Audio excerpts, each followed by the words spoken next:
England captain Zoe Stratford, former Ireland back row Anna Caplice, straight from the BBC into our studio. Hello and welcome to Look at the Scaz and the Rugby, both of you.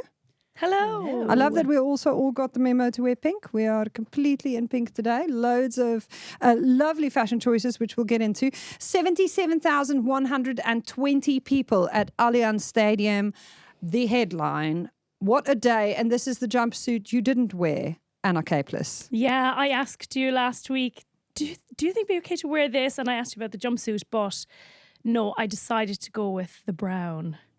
We definitely need to get into the wardrobe choices. There's so much to discuss. I got so many messages about it and everything. Yeah. I love that you're a looks for less influencer these days. Definitely, I can't afford anything else. I love that you are real about it, Oh, Anna. yeah. And you looked so good that I had to do my hair a little bit this week. I'm doing this to keep up with you guys because you looked so glamorous on the beeb. Zoe Stratford, first time out on the TV duties for you. How did it go? Yeah, it was actually really cool. Like, I really enjoyed the build-up, like the pre-match stuff. A little bit nervous at halftime doing like the analysis of the first half. Like, really wish I'd taken some notes and written them down like Maggie and Ruby. They were pros, and I just wish I had a little notebook just to write some things just to jot my memory. But really enjoyed it, actually. How much harder or easier is it than playing? Because the last time you were there, you were winning a Rugby World Cup final. Yeah, I'd definitely say it was easier doing punditry. Okay, well, yeah. No surprises. When you saw them scribbling furiously in the little notebooks in the first half, what did you think they were doing? I did realise they were taking notes, but also I just thought, I've got it in my head. It's all in there. It's all in there. Like, I'll just spitball it at half time. And then when you actually get in front of the cameras, you kind of forget everything. And the question that kind of like Ugo is going to ask you is not the exact question that you had in your head. And then you're like, oh, that threw me a little bit. And then I just started blabbering on. And was also super noisy. It was super noisy, yeah, because you have the earpiece in. So the crowd was getting, like, I think Chapel Ray or something was playing at half time. So she was in the background and it was getting noisier and noisier. And so you have that in the background, but you also have like your earpieces in, which is the weirdest thing. So there's 4 people in the control room speaking at all times, shouting numbers and colours and words that are not even meant at you. And then Ugo is saying things you didn't think he was going to say. Have you got tips on the topic, Anna Caplice? I mean, I know exactly how you feel. Like, my first time doing it was in the Rugby World Cup. But that was like a blast of experience all in one. But I learned so much, like, week on week on week. In terms of making little notes, which I totally understand what you mean. I'm like, okay, I know what I'm talking about.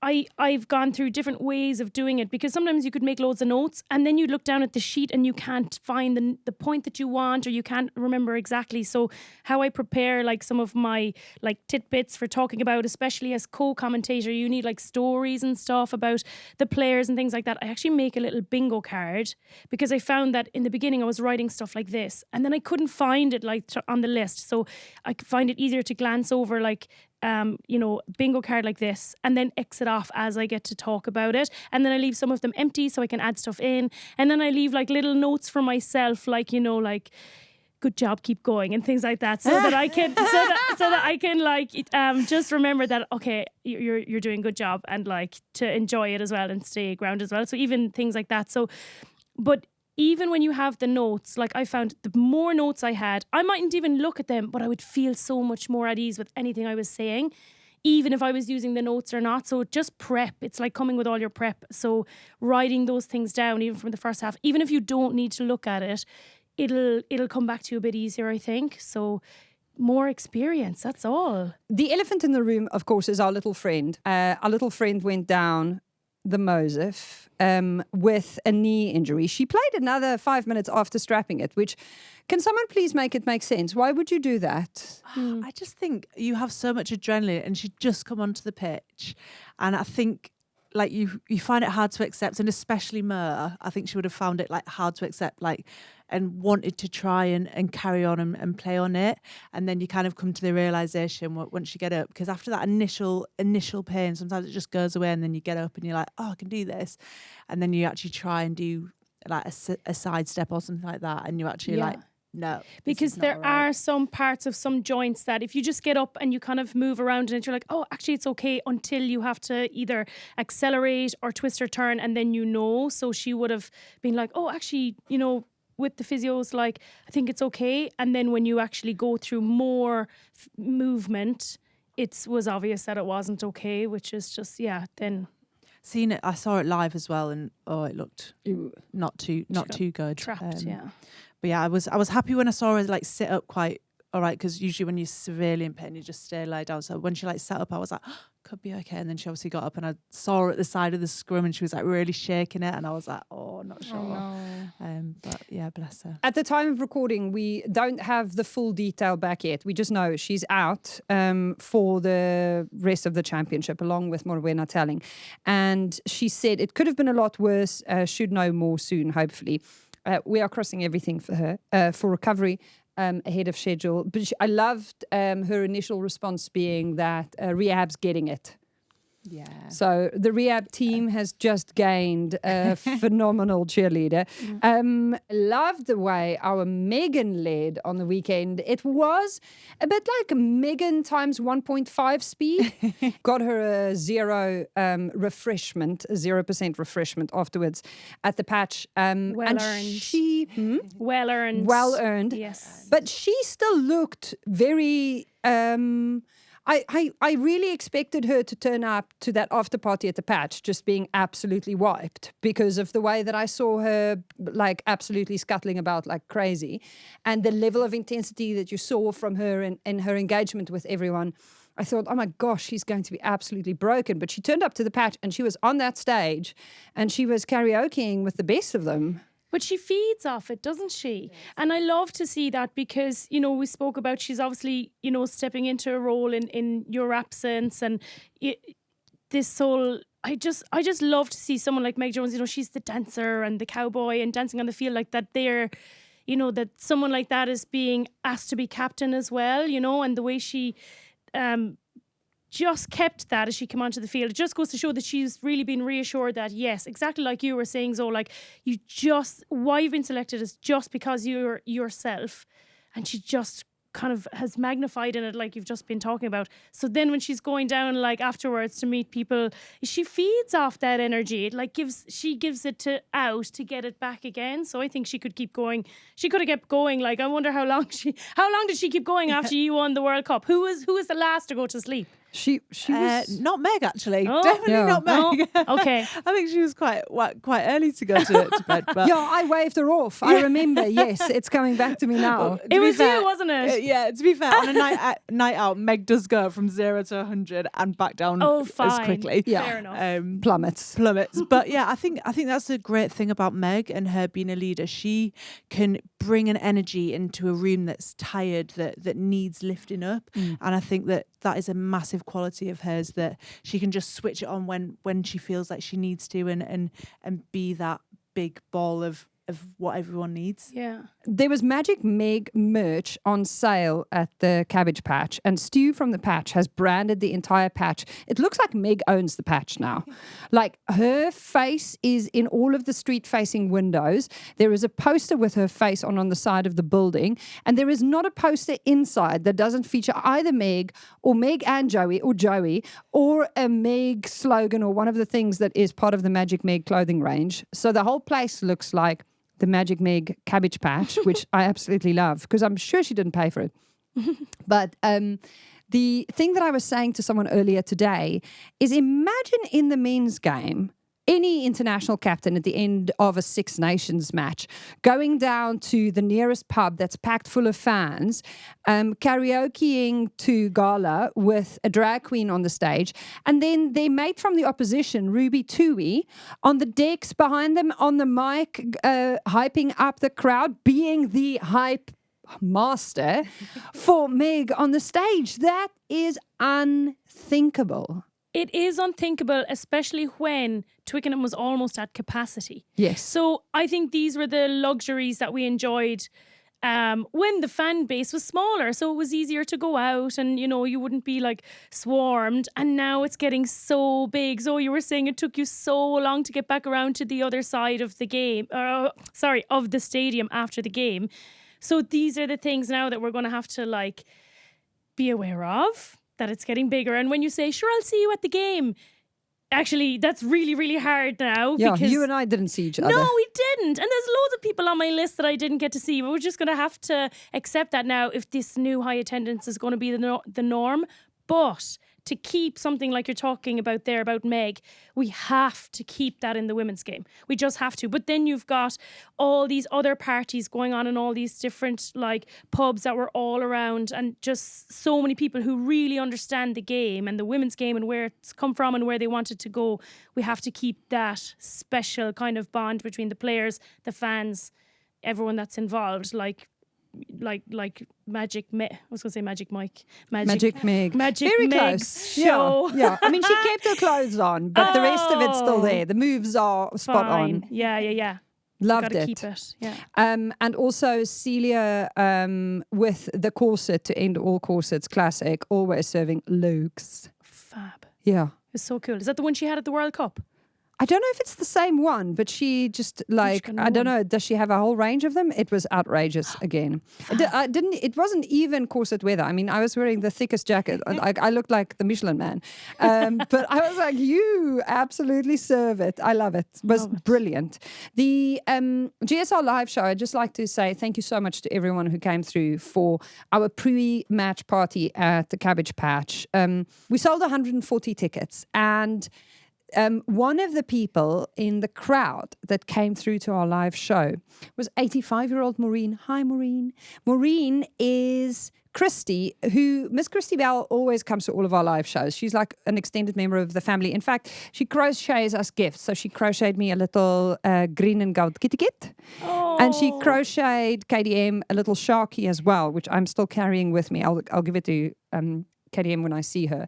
But Christy brought her nan this time around, called ahead for the Cabbage Patch to ask if anyone could just ensure that there's a chair for Maureen, because obviously Maureen's not going to stand for the whole thing. But also shout out to the girls who sat on, I think, their dad's shoulders, Cora and, let me just quickly check their names, because they absolutely also made my day. Rosanna texted me to say Cora and Gwen were the girls who sat on their dad's shoulder, took turns, so that they could also see the stage. Next time, come through to the front. We'll make space for you. But the fact that we had Cora and Gwen and Maureen and all of the genders and ages in the middle, and the Scarrets turned up. Love that. Emily, obviously a little busy, our Scazzy, but we had her mom and dad, Mark and Yvonne, there. Yvonne did say she wasn't feeling nervous, right? Which was, for the first time ever, Scazzy's mom said she wasn't nervous. She could just go to the game and enjoy it. Oh. And they did make a point of pointing out that they noticed that Shira once again was wearing green, as she does when Ireland play. I love the competitive spirit there, and the constant checking. We're just scanning and making sure if you're a fair weather fan or a real one. She's a real OG Ireland fan. Maudie's Instagram coverage has been excellent, as always. Maud Meir, guys, posting a BTS photo of our Scazzy wearing a T-shirt that says "Trust me, I'm the coach." Just in case anyone was wondering. I saw that. Yeah. What happened there? Did she buy it for herself just to? I'm not. I presume it was in shirt presentation. I'm not 100%, but accurate T-shirt, because trust Scazzy in all things. Yeah. So yeah, I love that. Relevant. But she's really adopting this, really, taking like a duck to water. I don't know who posted this today. It's on someone's Instagram that she's standing with her hands clasped behind her back. That was Mo taking over Scazzy's. You saw this on Scazzy's Instagram, because Mo has taken over Scazzy's Instagram, because now that she's on crutches, she's taking the wheel. Yes. Well, I was very impressed. I was like, oh, she's a coach, yeah. And with the T-shirt as well, I mean. The T-shirt, the whistle. Watch out, Mitch. The posture. She's coming for your job, Mitch. Shall we talk about the game now? 33-12. Is that accurate? Because that 12 all half, from half-time to full-time, the score was actually 12 all in the second half. And towards the end, I started really feeling like Ireland did so much more to give an accurate account of themselves. But in that first half, they just let England get way too far ahead of them, in not just on the scoreboard, but also in other structural ways. Do you agree? I do agree. And I think that they'll be disappointed with the first half because of how ambitious they are coming into this competition. And straight away there was a knock on from the kickoff. So that was like one thing straight away. They're they're still getting used to this. So it took the whole first half to get into it. There were so many areas that they did do well in, but you're right, letting England get the 3 tries ahead. 21-0 up. Denying the Ellie Kildun try right on the death I think that gave them a little bit of a spark going in at half time, because, if you are 21-0 down, there's no, you could still very much like close the gap, catch up. That was definitely what they would have been talking about. Can we get a losing bonus? How much can we close this gap now in the second half, especially with the bench that they had coming in? So there are, yes, it's a good place to start for them, I think, because, you want that happening in the early stages of the tournament. The line-out malfunction and a few scrum bits and a few missed kicks from Dan O'Brien, like they're all things that will grow throughout the tournament, I have to put my hand up here and go, KDM and I and our analysis at the patch beforehand spoke about how we thought the difference was actually going to be in the second half, and that England would really come through in the second half, and that England bench just looked like it had so much firepower and so much depth. And we were completely wrong, because it was the other way around. Did you anticipate it playing out the way it did? I think it was actually a real representation of the first Six Nations of a new cycle. I think there was obviously new combinations in both teams. There was obviously the crowd that had the factor in that. There's changed the way they play, especially England definitely have. So I think like the kind of errors you see, I think it was the teams trying to like play a little bit, if that makes sense. I thought Ireland's defence at times was incredible and really stopped England getting that momentum. And I think with England as well, I think they're really trying to move the ball a lot more, which is really exciting to see. Is that the new attack? Is that our Scazzy? Potentially. Ooh. Mitch and Scazzy coming in. I love that.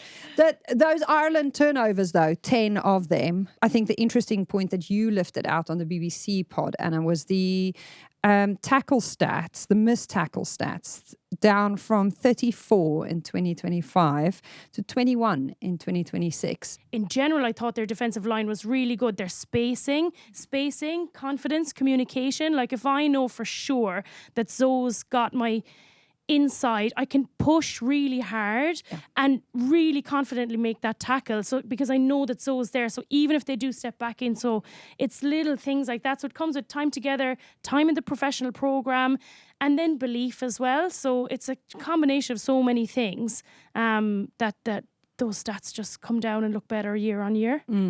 What's interesting is we spoke beforehand. I love looking at the last 5 or 10 fixtures between two sides to get an idea of what par. I love borrowing that concept out of golf, because I think that having an understanding of what this rivalry between these two sides historically looked like gives you a much more accurate, sometimes, read of where it's going next. Now, obviously, in the women's game, that evolution is massive at the moment from year to year. So 10 fixtures feels like an incredibly long time to look back. But on average, the score has been 46-7, which equates to a margin of 39 points on average between these two sides. So for them to go 21 points down, that must be a massive win from an Irish perspective. It absolutely is a massive win. And yeah, we could be disappointed with, we didn't get on the score sheet in the first half, but actually, just like you've said, actually at the end of the day, we're coming away from Twickenham with the smallest score margin in the last, of this generation and the previous generation. So yeah, pat on the back. And like Gareth Steenson had a really interesting conversation with Gareth Steenson during the week, and he said, doesn't matter what happens at Twickenham on Saturday, we will be better for it. Ireland kicking coach, Gareth Steenson. But yeah, that's crucial insight. We all know performance sits really close together with the right hype soundtrack. And I know you're really passionate, Miss DJ, Anna Caplice.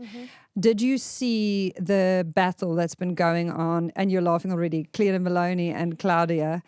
The spouses have taken to their stories to clarify that Cleona took over Claudia's Spotify and just like loads of Irish tracks in there. And then Claudia's had to listen with Lily Ives Campion on the bus because her own Spotify had been hacked, and said it's okay, Lily's got better taste than music anyway. But there's so much history in Irish music about historical relations with England. So for us, we listen to a lot of that stuff. It's still really popular, and it features a lot. For example, so it's really easy for us, before playing England, we listen to all these games and you're on the bus like, it's like that. So what do English players listen to before they play Ireland? What would have been on Lily's track list? Yeah, Lil's got a good playlist. She's like quite heavy, like I want to say like drum and bass or maybe like techno vibe.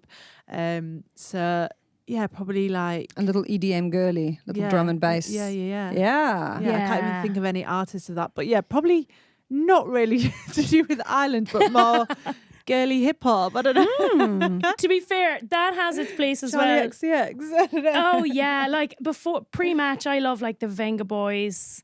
Like something really happy, boppy, Westlife. We like to party. Westlife? We like yeah. What do you mean Westlife? Before a match? Like you raise me up? Or? Yeah. Could be. Really, ballads. Sometimes shuffle can, if you're on the bus and like you just click shuffle because you're not sure. That's a really rogue thing to do. Shuffle. Yeah, but rogue. It is, but sometimes, when you there's only so many times you can listen to Eminem lose yourself. But I don't trust my shuffle that much, girl. I know. I mean, it could pop out Enya for all you know. It depends how long the bus journey is. Okay, if it's a short one, you need to be on it. Fine. But if you're like, okay, we've got a bit of time and you shuffle, you never know what can like. At Gloucester, we have Nelly the Elephant remix, which is a vibe. That is actually a really good one. I used to play that when I DJ'd. Oh. Yeah, that is actually surprisingly fun. There are a few really out there remixes of that track. Do you know what I always remember from Gloucester Hartbury, which I loved, was Tell Me Something Good inside in the gym. And you tell me that you love me. And you go, tell me something good. And you have to shout out something like really good. Oh, and you went literal. I love that. And everyone, yay. And it goes, tell me something good. And you say like, I'm on to Scaz Rugby today. Yeah. How long did you guys play with each other? What was that stint? One season. 21, 22, I think. Yeah, we actually lived together. Anna lived in my house. What? You were roomies? Roomies. Oh, wow. Okay, give us all the goss. One thing about the other person that we don't know. Go. Oh, my gosh. Zoe's dog would... she was a lovely dog, but quite naughty. Ooh. And would jump up on the counter and eat leftovers if they weren't wrapped up properly. She's all well behaved now, but she definitely did do that. All leftovers were fair game. Used to get home and she'd be on the kitchen counter. I'd be like, no. Oh yeah, you drive in and you'd see her looking out and she wasn't supposed to be standing there at all. Then you go inside, she's on the ground. What size dog are we talking? Like large? She's like here now. Okay, so like knee height. Yeah, mid-size doggy. I do have a cat that I have to hide things in the microwave from. So, but only one of the four. The other ones are weirdly well behaved. Fine. Just one rogue one. Okay, you on Anna. Let's go. Yeah, Anna. Oh, gosh. What do we not know about her? You did some teaching. Yeah. Yeah, you're a teacher. Is that? Do you not know that? Teacher Caplice. Teacher Caplice. What were you teaching? I was doing supply when I was in Gloucester, but I'm a qualified languages teacher. Oh yes, of course, because she can speak 29 languages. Yeah, and counting. Yeah. Can we talk about the glow up of Erin King as Ireland captain? She was dominating the Seventh Circuit, played at the Olympic Games in 24, and then got selected for the first time. To give you an idea, the last time she played for Ireland, they hadn't even played that 60,000 people at Twickenham fixture where they lost 88-10. She hadn't even been capped for Ireland 15s by then. She was capped in the September. After that, went to WXV1, scored the 2 tries against the Black Ferns in that big upset win, came back, played 3 matches at the start of the last Women's Six Nations, and she still did insane things in those first 3 matches. And then she finished in the top 10 for turnovers made. got injured, ruled out for the rest of the year, doesn't play the Rugby World, comes back for her how manyth start? 7th cap, but I think 3rd or 4th start for Ireland, and boom, she's captain. That's a lot of responsibility when you're quite new. Yes. Right? I absolutely, but I think that I really enjoyed the way Scott Beeman selected 2 captains in Sam and Adele for the last campaign, and when he was new in it, it just showed me that he really trusted those senior players, and also he kind of went against the grain by choosing 2 of them. You know, he was like, this isn't really the norm, but I'm choosing 2. So I loved that, and I thought that was done so well, especially for coming through the World Cup. So now that he's made this new choice, I'm instantly trusting it as well, because you're right, we haven't seen too much of Erin King, so she is clearly just an absolute, like, you know, bombshell in training, and how she is around camp and stuff, and the way the girls have spoken about her. And there's been a lot of media attention around it because people don't know her that well. So all of the players have to give that feedback, because we, as the outsiders outside of camp, don't know too much about her. So it's been so lovely to hear. I was so delighted for her to get a try in the weekend. And yeah, I think she's the real deal and a great choice to bring Ireland through the next World Cup. Yeah, I saw Scott made a comment that she's like an obsessive, like diligent person with her stuff, and I think that's like sometimes a really great leader to have, because if they're setting that example of doing everything right, that makes people want to follow that. And yeah, I think she's an incredible athlete. I know we have Neva Dowd at Gloucester with us, and those two, I think they bounce off each other with their like nutrition, the fitness that they do. Like they're really like diligent with it, but like next level. Really? So I think that's kind of maybe like a reason why she has been selected into that role, and for the rest of the guys to follow suit. I love that she has said we'd be disappointed if we get anything other than top 2 in this championship. You have said you think they can beat France in round 3. Yeah, I do. And they will. Why would you come in to this tournament after, you know, your last experience with France, which was where you should have beaten them, not believing that you could beat them now? Yes, it's in France, and that's going to be really hard, but they've started in Twickenham. They've got a little bit of a run in. France looked really good at the weekend. I think that's probably that's usually how things go, isn't it? Like I always say, the only thing that you can't take away from the French is the fact that they are French. So, absolutely. Fickle. Okay. Fickle. Like they could crumble, or they could explode, or they're such an enigma. Like even the men's team, you know, and how they performed in the men's Six Nations. So you just never know. Ireland have to go into this campaign believing that they can beat France. That's the focus. I think that's what you mentioned a couple of episodes ago about Nick speaking to their head coach about they're going after. I love a hun who pays attention. About they're going after their like performance under pressure, which is a massive thing for France, because they are fickle and they can like crumble at any moment. So I think that is where we'll see over this next cycle their difference, where they can be performing under pressure and keep those performances consistent. I think they do feel quite renewed with this new Francois Ratier appointment. You know, he was really popular down in Bordeaux. He seems to have been credited with giving a lot of player autonomy, which isn't usually the norm in France. So I think that they're really going to enjoy this campaign under him, because they were so disappointed at the World Cup, really. So they're not to be underestimated either. And I think it'll be tough for England to go down to Bordeaux, which will be amazing. And that's why I also feel like it could be an opportunity for Ireland, because France will be thinking about that England game, and maybe that's when they could trip up on round 3. Obviously, they will have that quarter final in their head where it came so close. There was obviously a lot of heat in that game as well. So I do think that'll be in their heads as well. Yeah. Yeah.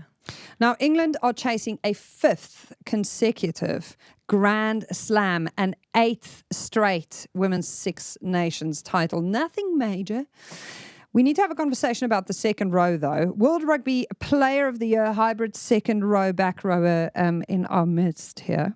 Why do you look so uncomfortable when I say Sorry, that? I didn't realise that was going to be Your me. her eyes just went so large, and she was like, "Who are you talking about?" Obviously about you, Zoe. Sorry. Okay, got you. Yes, remember how that's you, and you left the award there next to Got the pitch. you. Yeah. Yep.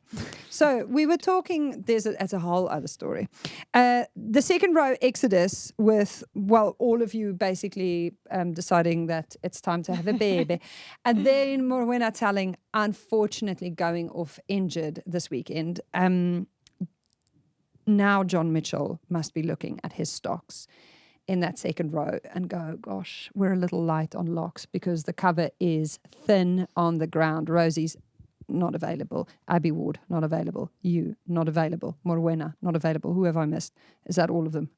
Yeah. Yep, I think so. Mm. Yeah. Well, I think obviously the second rows are quite a specialised position in women's rugby anyway, because finding tall, athletic people, girls, is quite hard to come by.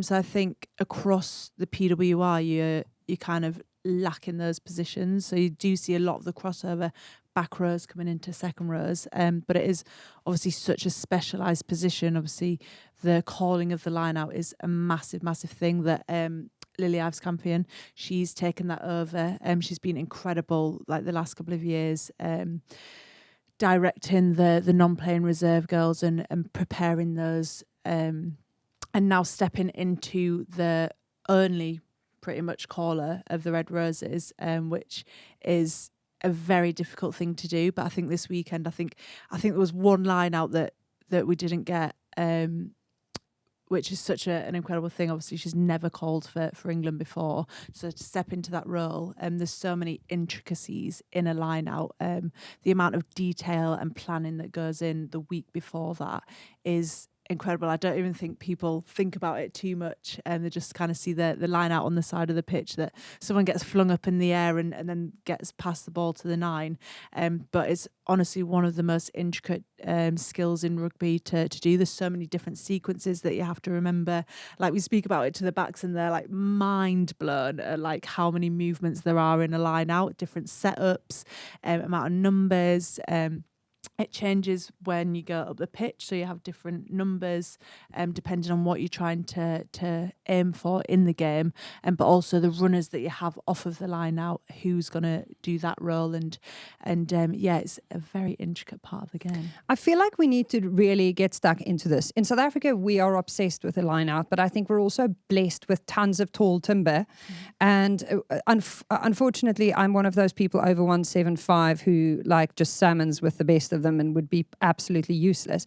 I think it's interesting that there is a part of rugby that is so close to dance choreography. There is a whole sequence of moves here that you almost move through in order to get to the point where the ball actually goes into the air to the right person.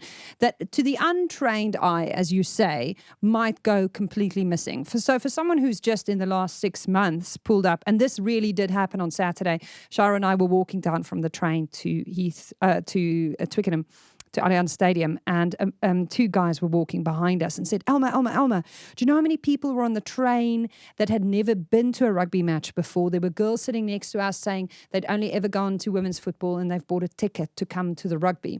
And I was sitting in the stadium watching everything happening, thinking, I wonder how much of this, obviously the spectacle and, you know, the experience and the noise and the enthusiasm and the pace and the power is so visceral when you see it in real life. But understanding how the line out actually functions isn't something that someone who's just pulled up a chair is going to get stuck in on. If you had to break it down to me, like I'm a 5-year-old, where does it start? When you say that Lily is calling the line out, what is she doing?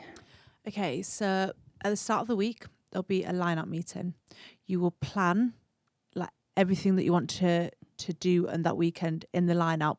But that also includes conferring with the backs about where on the pitch they want a certain play to happen, and how you are going to get that ball from the line out to the backs. So whether that's off the top, we're playing quickly, or whether that's down pop, or if a back row is going to pull out and play off there. So there's loads of different delivery types off of a line out as well. So you start with the delivery, you start with the end in mind. Yeah.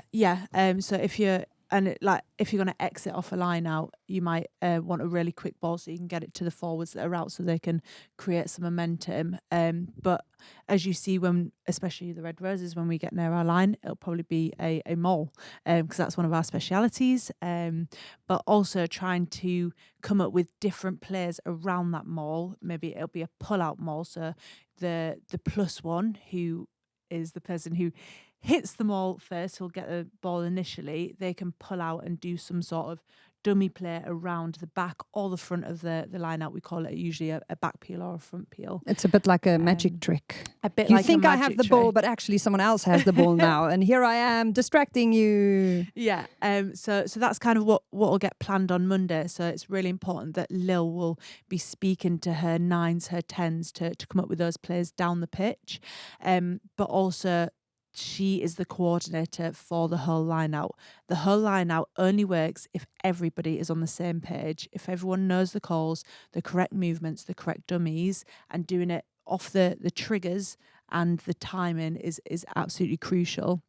I think a lot of the time the hooker can get blamed for like an overthrow, but there's so much more to it than that. It could be that someone has not sold a dummy correctly. It could be the trigger has not been timed perfectly and they've just missed it by like this much. So you really want to meet that jumper in the air with the ball. So that takes a lot of skill to do. And as well with the lifters, we want to be boosting the jumper up in the air. So that means the jumpers like really straight, pointing their toes, and the lifters are throwing them up into the air to make sure we get that. We call it a max drill. A max? A max drill, maximum drill. Okay. Which is where everything's gone perfectly. Perfectly. Yeah. Bing. But yeah, the speed across the floor as well is something that is crucial in a line out. But Lil, what is the speed across the floor? So speed across the floor, how quickly can you get across the floor and into the air, basically. Simple as that. Twinkle toes. And up. Yeah, but so that the opposition can't follow you, or if they are following you, they're slightly behind you, and that's all you need to get the ball. You just need that head start on them in order to startle them enough that someone's off kilter and you're up in the air and it's done. Yeah, that's it. Yeah, or you can dummy movement, so you'll like speed into that area and then bounce out, and then you can go up in behind them. But it all depends on the analysis that you do of the other team. I think that's a massive part of the line out, the analysis that you do on the other team, like who are their good jumpers, what sort of defense system do they have, like do they mirror, like go up next to where you're trying to go up, or do they like block out a certain part of that line out? What do Scotland do? Scotland, I think they mirror. They pretty mirror, like flat mirror. So that's all things Lil will be thinking of as she's walking into that line out. So she'll be thinking, right, what's the play we're going to do? She'll be thinking, where's the space at? Who's going to be the best person to go up? And how are we going to win this ball? So they're all things that line-out callers have to think of, and it's so important that you stay completely calm, because you'll have people in that line-out, especially this Six Nations, that have not really been in that line-out very, very often at all. So they'll be probably panicking and be like, Lil, what's the call? But she has to keep everyone calm and obviously go into that line-out, making that decision. How calm is she really? She is, oh my God, that girl is so mature. Honestly, she came into camp when I think she must have been about 20, 21 years old.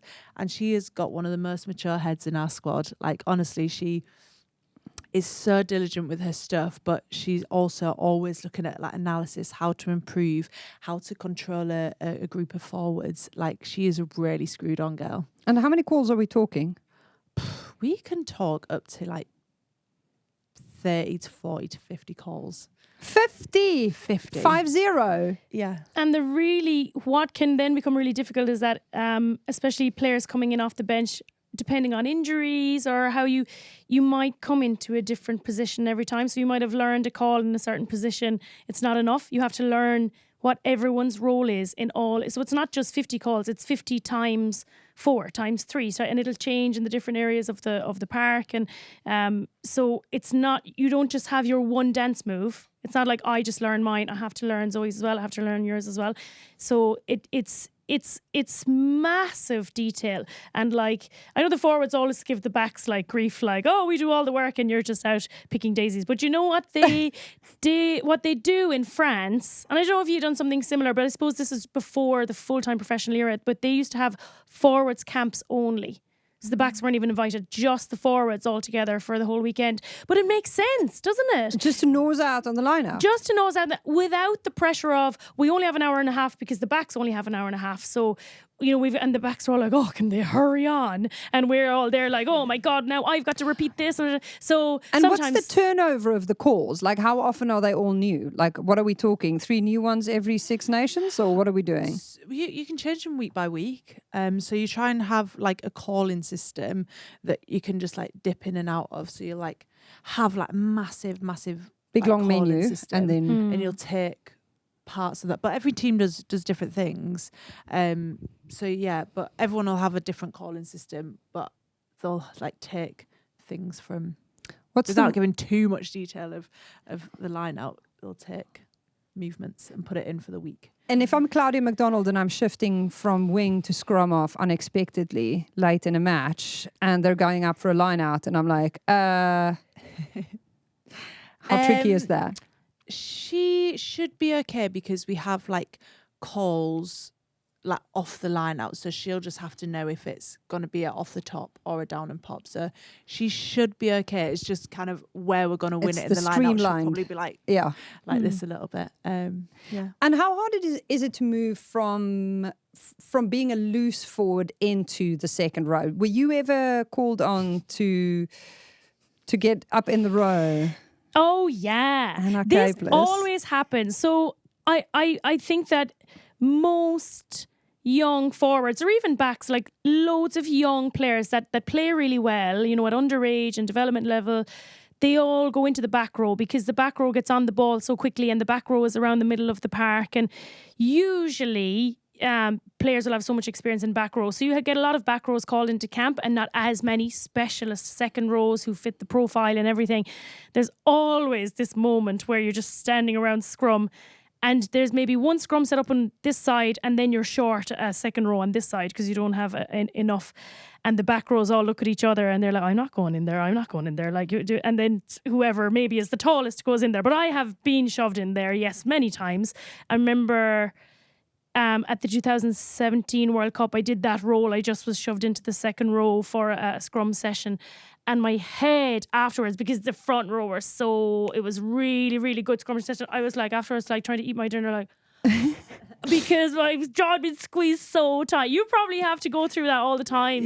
Yeah, the ears, honestly, I've got a ruined ear. Do you have a bit of a cauliflower ear? It's not too bad, but it has got a thickening on it. Oh. So yeah, but I also think an interesting point with the line out, and obviously new players coming into the line out, is that, say if you are a big girl and you're coming through that pathway, you won't be selected to go up because the people around you can't lift you.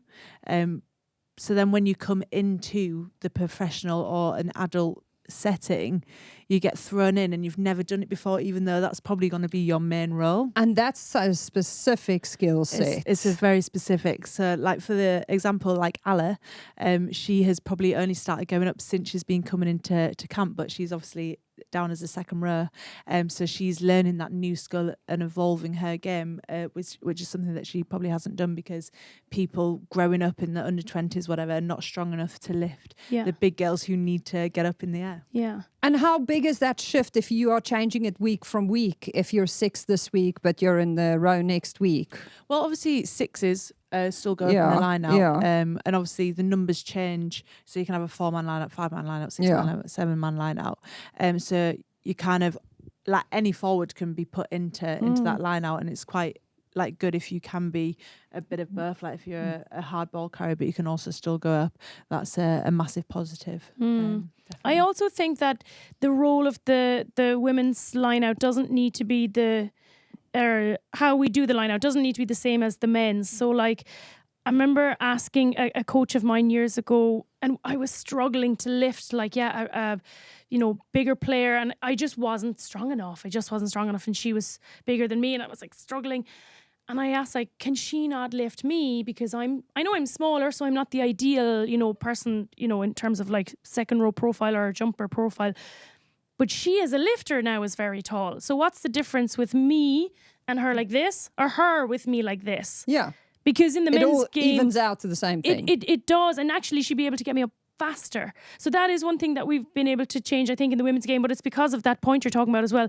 The professional program hasn't allowed us to be strong enough, or the lack thereof. So what you've kind of got to reverse the roles a bit and have the bigger, taller girls lift the smaller jumpers, and the smaller, like I jumped a lot, but I'm not, if you looked at me, people are like, really, wow, you're a number 8 or whatever, you look really small, so that's the thing that the women's rugby kind of has a freedom to do as well. We don't have to do it exactly like they have done in the men's.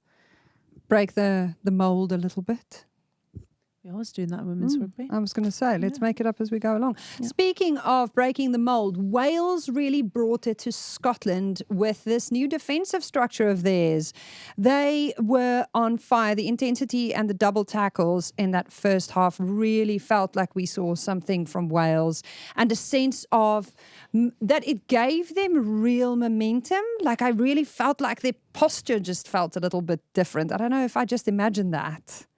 No, I think you're completely right. Like I know defence has been a massive part of their build into the Six Nations, and like Linny, their head coach, always used to say defence wins championships. So I think that's something that he's really probably been trying to concentrate on into this new wave of playing. I know they've got a new defensive coach in, so they'll probably been really targeting that area. And I think they played with so much passion, and they were so close. But yeah, just didn't quite see the full game out, and I think that's something that they'll learn over the tournament, that to get those wins, it's that second part of the game that's so crucial, to be able to keep fighting and keep putting the momentum back on the other team. But defending with that kind of intensity must sap you absolutely dry. I don't know if I was imagining it, but they did just lose some of that intensity. The longer the second half wore on, I was just like, oh, they are really battling here.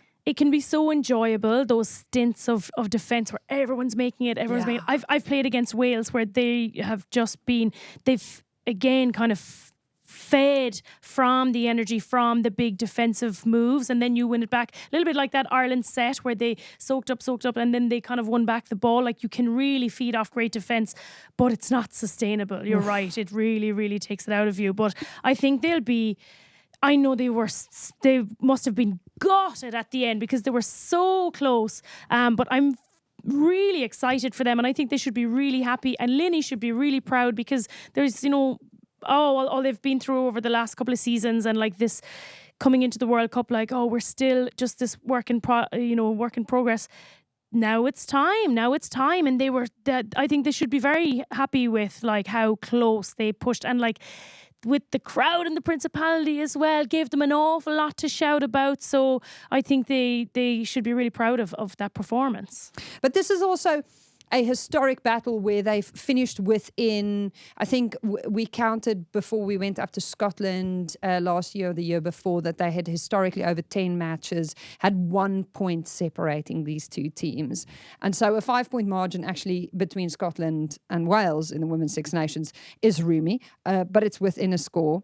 And Scotland's backs, oh my gosh, I loved the kicking game from Merrill. Yeah, and I think their backline is so exciting, and I think you can see from the PWR, like these are players that have been standing out in their teams, like Meryl Smith. I also want to say Meryl Streep when I when I think of her, but Meryl Smith at Bristol, she's been playing so well for them. Shona Campbell at Sale, she's been tearing up there as well, like Nellie for Loughborough, and I think the correlation of them bringing that into the teams where they can play together and put it together, I think that's going to be exciting going through the Six Nations. It's not often you're giving a player of the match to a fly half, but with a performance like that, it did just feel like she put the nail in the coffin in crucial moments. And also producer Shira made a crucial point that Helen and Rachel Malcolm chose to take the 3 in front of the posts, even though they were 12-7 down. And it's such a confident decision to make, to go, do you know what, we're not going to play for the try and for the potential of getting ahead here. We're going to just keep this ticking over. We back ourselves. We know we're going to come out on the other side of this. We just have to stay in here. I think being in the forwards of that setup at the moment must feel so rewarding when you have that kind of confidence and faith in yourself to be able to just keep going and keep ticking it. Yeah, I think that's obviously something that they've probably spoken about before the game, taking those points, which is probably a really smart decision. Like, you see it so much more in the men's game that they'll probably take the points over going to the corner, but it's guaranteed points that you know you're gonna score, and if they can keep building that scoreboard, and they know they've got a strong bench coming on, then it's something that keeps ticking over and obviously worked out for the best. And I love the fact that this week we saw you in the tunnel at the Big House, and we saw a bit of tunnel insight with Siobhan and Sarah Elgin in the tunnel at the Principality. And the Principality is known, if you've never been, for the choirs. The choirs singing the players off the bus, the choirs singing on the pitch, the choirs singing at half time. I mean, it's just beautiful choral performances left, right and centre. You are spoiled for choice.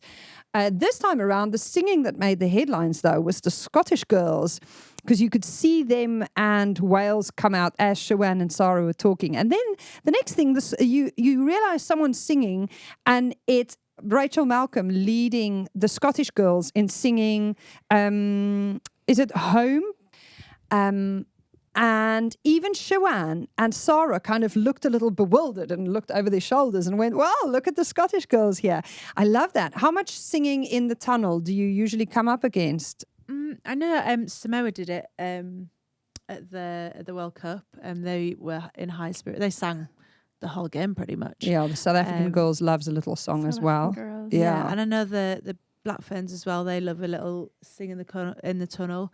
But I think it like calms the nerves maybe. But I've never brought in Scotland do it actually, so that must be kind of a new thing. Maybe they've learnt it from the World Cup teams, but I've never noticed Scotland to do that before. No, me neither. But I could sing in every tunnel I was ever in. I used to sing the other team's national anthem, because I just loved singing, and it just gives me a buzz. And like before any like kind of sevens or tens or something where there's, you know, something in the line and it's really competitive, I was always singing, but never on the big stage, because you have to be seen to be taking it really seriously. And I love that that's changing now, because it's like you're just, you know, being yourself is the best way to prepare, and celebrating that. So yeah, it's a bit like Siya Kolisi started doing that for the South African men when no one else was singing. He'd literally be the sole South African player standing in the tunnel, just psyching himself out. Yeah. And then the more he did it, the more other black players started doing it, because that's how in Xhosa culture and Zulu culture, singing is so much more about the expression of community than it is about, you know, anything else. yeah. You know, the story of Ben Ryan, who was the coach of the Fiji Sevens men's, like right before their final in the Olympics in 2006, he was about to go into the dressing room to give his speech, and he heard them in full voice. You know, the Fijians again are, you know, amazing singers, and he was about to go in to give his, you know, gold medal match speech, and he said, I think they're okay. And he walked away, and he never made his pre-match speech because they were in full voice and singing at the top of their lungs. And then they went out and they won an Olympic gold medal, first Olympic medal for Fiji ever. So that's so powerful. I love this for the Scottish girls, you know, to bring it on. What are the Irish songs we're going to be singing in the tunnel? Westlife, Cranberries. Yes. I mean, we can make a list. Yeah. Murrayfield, of course, this weekend. That's the big one in terms of breaking new ground. Thank you so much to everyone who has corrected me and said the Scottish girls have played at Murrayfield before against England back a few years ago when it was snowing on the pitch. Yes, that was a move that was enforced due to the weather. It didn't have fans in attendance. So it's the first time they are playing at Murrayfield in front of a crowd, and it's a standalone fixture. And they have smashed Scottish women's sport attendance records, and it hasn't even happened yet. From what we've seen, how much are Scotland going to be taking it to England this weekend, especially considering the Mo is out. The Moz is out. There's a lot of fixing and addressing and tightening up of areas of the game across the park. How worried are we about the opposition? To be honest, I think every team targets England. Like, I think every single team is like circles that day, double, and is like, right, I need to be fully equipped, prepared, going to give everything in this game. So I don't think it'll be any different this weekend. Obviously, they've got the heightened occasion of being at Murrayfield, so I think that'll be very exciting for those guys, and they obviously want to put out the performance that they have. But for England, like I said, they'll be building on last week's performance and wanting to build those combinations and like they'll have done obviously their analysis of the game, so they'll be improving game on game. If you're Scotland looking at Ireland getting a 12-all result in that second half, how much does that gas you up ahead of this fixture at Murrayfield? Yeah, it definitely does, because it's, you know, it's not in Twickenham. It's in their own backyard. And they'll be looking to score in the first half as well. So, that, you know, yes, there's that big moment to take in the second half, but how early can you bring your message of intent as well? And they will have really enjoyed that win, how that match finished, the ecstasy of how the game finished against Wales. They'll carry that all week. They're going to be, you're right. So everyone circles that week against England, and it's the biggest you have to perform. So they'll be loving this week and the prep and going into Murrayfield. I think they'll be a really, really hard job for England to contain, and they've got a fast start, is, you know, what so many teams are talking about, but I think that'll be particularly important for Scotland this weekend. For me, the thing that impressed me the most about Scotland against Wales was how they regrouped, how they adapted, how they came back in the second half and tried something new and did something differently, how they found ways of beating whatever they were presented with. I thought that adaptability and the nous that they showed to go, okay, well, this wasn't working, so we're going to go here now, felt really promising.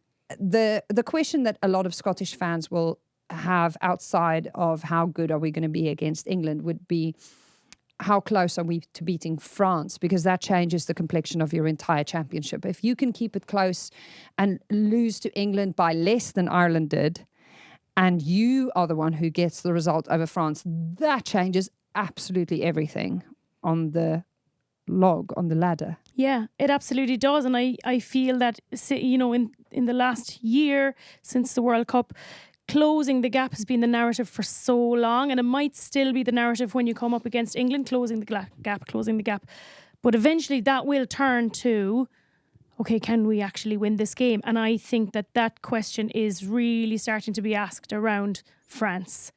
And it used to be, you know, England, France, and everyone else battles it out. Yeah. That second place is being talked about very seriously this year amongst other teams. Scotland v England. Our friend in the green corner, give us a score prediction. Who and by how many? Oh, I hate this. Gonna go England. Oh, I know. By sure, Lulu. By 18 points. Your Celtic friends heard you. I'm just warning you. You're throwing me under the Celtic bus like this. 18 points. 18-1-8, Scotland. When you beep the horn, it's a bagpipe. Earth to Rachel Malcolm. She's just said 18. She's thrown me under the bagpipe That's a scary bus. lady. I would not say 18 to her face. And you know she watches. Okay, Wales v France. Zoe Stratford. Who and how many? Hey, I'm going to go France. Wales, France? I'm going to go Wales. At Cardiff Arms Park. Are you calling it? Oh, go on, Wales. Gosh. What did you... Well, I need some redemption back from my Celtic cousins. Okay. Okay, so you'd rather give it to Wales than Scotland? But I think it's not beyond the realms of possibility. famous win at the Cardiff Arms Park. Please let us know if you guys are all on your period. The last time this happened, Eleanor Snowsell said that was the that's right, secret. yeah. Yes, remember. And then at 5:40 p.m. live from Galway. Is that how you say it? Galway. Galway. I'm on my training That's wheels. so hard for people to say. Galway. I even battle with Ireland, Italy, from Galway. Who's taking this and by how much? I'm going to go Ireland 24-12. 12 points. Does that feel comfortable enough to you? I'm going to go 28 to 28-18. Okay, 10 points. Yeah. You think that's what's in this? All right. Well, if anyone knows, it's probably her. Thank you so much for joining us and doing a bit of deep dive on our favorite choreography that is the Lineout. Hopefully this is an entry point for more friends to start loving the Lineout even more. I know, it's a bit annoying actually, because on the telly, when they always skip the line out and you just see the play after it, and I get so mad. Yeah. That You have their number now. You can tell them this. yeah, I'll tell them now. Put it on the WhatsApp group. Make sure that they hear from you. Okay, I'll let them know. It's a crucial point good to Zoom make. in on the line out. Yes. Yeah. You're But right. people need to learn about it. Okay, the backs are fast asleep.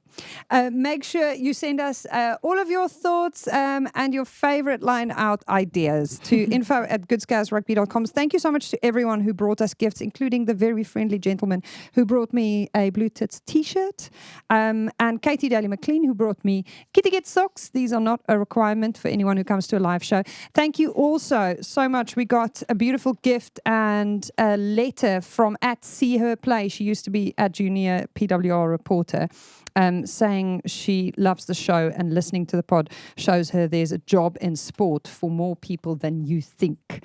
Even people who can hardly clap, run or jump, like me. Shout out also to the GB15s women. These are the women who created a GB side before England, Ireland, Scotland or Wales had national teams. And they had the reunion, the 40-year reunion of the first ever GB match that was played against France. The actual reunion of the specific day is this Sunday coming up, the 19th of April. Unreal, just the who's who of iconic, defiant women who decided that just because unions don't exist yet doesn't mean that they can't play as a GB15 side.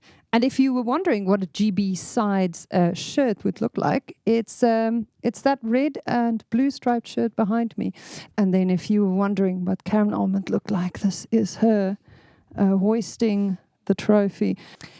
And if you felt that Saturday at the Big House with 77,120 people in the sunshine felt euphoric, then just think about the fact that these women believed in this being something that should be happening and proving that there is a platform for women to be playing rugby internationally across borders. So thank you to those women, to the GB15s. We honor and we celebrate you and the belief that you showed in the fact that all of this was meant for us too. We are The Good, the Scaz and the Rugby, a Folding Pocket production produced by Shara Kilgaro. She gets the menu. Sorry, who's that? Sorry, who? Sorry, what? Who are you? You've been listening to The Good, The Scaz and the Rugby with the crazy cat lady, the knee pads, and Lord Farquaad. And the Lord Farquaad of Rugby.